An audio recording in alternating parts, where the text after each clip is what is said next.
Example number 12. If I have venue equals to Air University, print of venue.upper function. By running the program, you will get this output.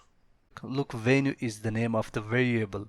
It equals to this expression. This is the value for the venue, which is Air University. So there are some characters which are in capital, but majority of the characters are in lowercase. Now, by applying the upper method, what we will do, we will simply take this variable venue and then dot upper function. Make sure don't miss this parenthesis. It is the sign of function. So we have upper function, print of venue.upper function. When you run the program, in the output you will get everything in uppercase. Everything is in capital. That's how upper method works here.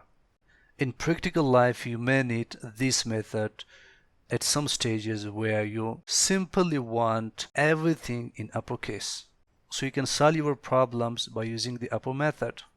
It will change all the characters from lowercase to the uppercase.